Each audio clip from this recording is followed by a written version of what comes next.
Bien, alumnos, la intención de hacer este video es poder explicar cómo van a proceder a la hora de resolver los cálculos del engranaje helicoidal. Los datos siempre van a ser los mismos: el módulo normal, la cantidad de dientes a realizar y el ángulo de inclinación de dichos dientes. Les aconsejamos que lo que primero calculen sea el coseno y el seno del ángulo y escriban el resultado ahí en la hoja. Luego pasamos a calcular el módulo oblicuo, que el módulo oblicuo, si ven las fórmulas que tienen ahí en la guía, dice módulo normal sobre el coseno del ángulo. Una vez que tenemos el módulo oblicuo calculado, pasamos a los tres diámetros. Acá tenemos el diámetro exterior. Dice que la fórmula es módulo normal por la división de z sobre el coseno del ángulo más 2.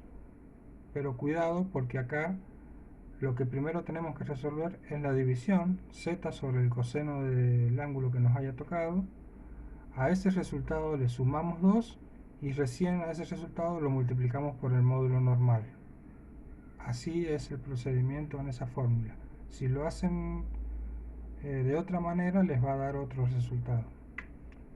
Después, en el diámetro primitivo no habría problema, porque es el módulo oblicuo que ya calculamos por la cantidad z de dientes.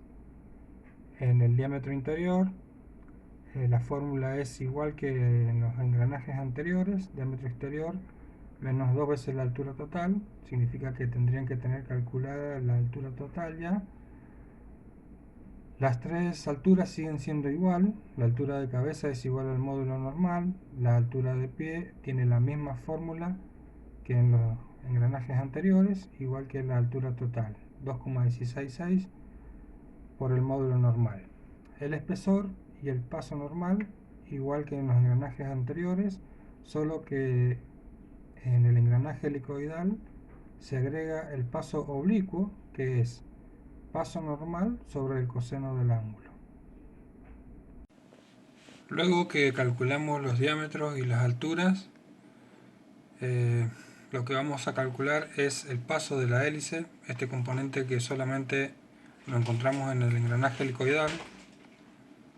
La fórmula es módulo normal por la cantidad z de dientes por 3,14, que sería pi, pero no usamos el pi de la calculadora porque por ahí las calculadoras dan distinta cantidad de dígitos, entonces siempre vamos a usar 3,14 nada más.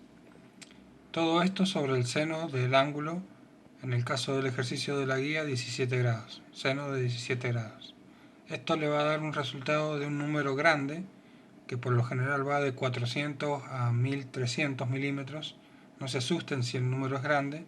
pH es un paso de una hélice muy grande en el engranaje. Luego, acá he hecho una aclaración. Dice: las constantes de las máquinas, de las fresadoras que tiene la escuela, tienen un valor de 160 las máquinas de color verde, y la máquina gris, la más grande, la más robusta, tiene una constante de 200. Esos valores, 160 y 200, surgen de multiplicar el paso del tornillo patrón de la mesa de la fresa por la constante del aparato divisor. En el caso de la fresa de 160, el paso del tornillo es 4 por 40, que es la constante del aparato divisor, por eso da el resultado 160. Bien, lo siguiente que vamos a calcular es el tren de engranajes que necesitamos armar en la fresadora para que nuestro engranaje se pueda realizar y salga bien. Ese tren de engranaje lo vamos a denominar con la letra I. Y cuidado, porque acá la fórmula dice constante de máquina sobre pH o pH sobre constante de máquina, porque hay que calcularlo de las dos maneras. Significa que por cada constante, ya sea 160 o 200, vamos a obtener dos resultados, ¿sí? De dividir constante sobre pH y pH sobre constante. Acá yo he puesto los resultados. Si calculamos con la constante 200, ustedes van a ver que en el ejercicio de la guía uno de los resultados es 0,282 cuando dividimos constante sobre pH, y cuando dividimos pH sobre constante el resultado da 3,54. Cuando el número es menor a 1, vamos a poner 3 lugares después de la coma, y cuando el número es mayor a 1, como el caso de 3,54, vamos a usar solamente 2 decimales. Lo vamos a hacer así porque para el caso del número menor a 1, ¿sí?, vamos a tener una tolerancia de más o menos 5 milésimas, o sea, a este valor le restamos 5 milésimas y le sumamos 5 milésimas, porque tenemos que encontrar una división entre engranajes que nos dé este mínimo o este máximo, o sea, un valor entre este mínimo y este máximo. Cuando nosotros encontramos dos engranajes que divididos entre sí nos dan uno de los dos valores de I, recién hemos resuelto ese tren de engranajes. En este caso, en el caso del ejercicio de la guía, si ustedes dividen el engranaje 28 en el engranaje 100, da como resultado 0,28. Y 0,28 está dentro de este mínimo y de este máximo. Entonces en ese caso resolvimos el tren de engranajes con el engranaje 28 y el 100. Bien, vamos a hacer una aclaración. El resultado de este ejercicio dio 0,28, pero nosotros cuando calculamos I, el otro resultado era 3,54. Si nosotros hubiéramos conseguido engranajes que divididos entre sí hubiera dado 3,5 o 3,54, ¿sí?, el redondeo que podemos hacer cuando el número es mayor a 1, como este, es más o menos 5, pero centésimas en este caso. En el caso anterior eran más o menos 5 milésimas, pero acá como el número es mayor a 1, el redondeo es más o menos 5 centésimas. Significa que cuando yo divido un engranaje con otro engranaje, tengo que conseguir un resultado que esté entre este mínimo y este máximo. Si ese resultado está entre este mínimo y el máximo, nos sirve para resolver el tren de engranajes.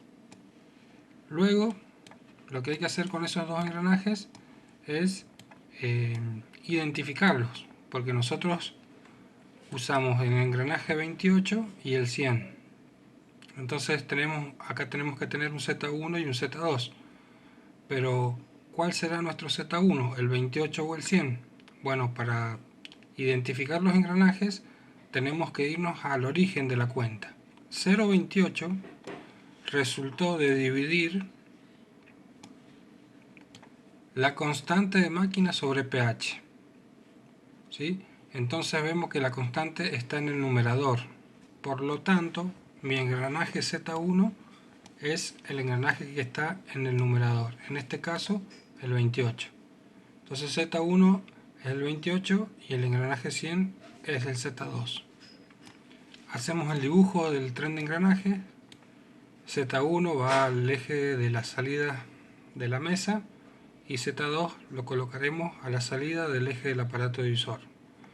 Lo último que calculamos es N, el cálculo del aparato divisor, que el cálculo ya lo conocemos de los engranajes diferencial y recto. En este caso, en el ejercicio de la guía, Z es 21, entonces N es igual a 40, que es la constante del aparato divisor, sobre 21. Formamos el número mixto y nos queda una vuelta entera, 19 agujeros en el círculo 21. Hacemos el dibujito y la explicación de lo que hemos dibujado.